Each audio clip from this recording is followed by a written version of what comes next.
अमरीकी सदर Donald Trump ने ईरान से डील खत्म करने के अपने बयान की मजीद वजाहत से गुरेज किया है। सदर डोनाल्ड ट्रंप ने अनकरा में नेटो कॉन्फ्रेंस से कबल ईरान से डील खत्म करने की धमकी दी। समिट के दौरान डील खत्म करने की बात नहीं दोहराई।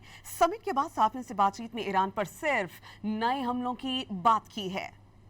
अमरीकी सदर डोनाल्ड ट्रंप ने अनकरा में नेटो समिट से कबल ईरान से जंगबंदी डील खत्म होने के सवाल पर कहा कि ये उनके लिए एक दिलचस्प सवाल है।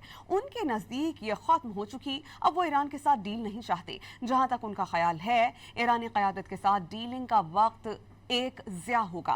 सदर डोनाल्ड ट्रंप ने कहा कि वो अपने मुज़ाकरातकारों को कहेंगे कि अगर वो चाहें तो बातचीत जारी रखें। और खबर-ए-रसां इदारे रॉयटर्स के मुताबिक अमरीकी सदर डोनाल्ड ट्रंप ने ईरान से अबूरी डील खत्म करने की बात नेटो समिट के दौरान दोबारा नहीं की। कॉन्फ्रेंस के बाद सदर डोनाल्ड ट्रंप ने ईरान पर सिर्फ नए हमलों की बात की। जब उनसे सवाल ये किया गया कि सदर डोनाल्ड ट्रंप ने ईरान पर मुआहिदों की खिलाफ वर्जियों के इल्जाम लगाए।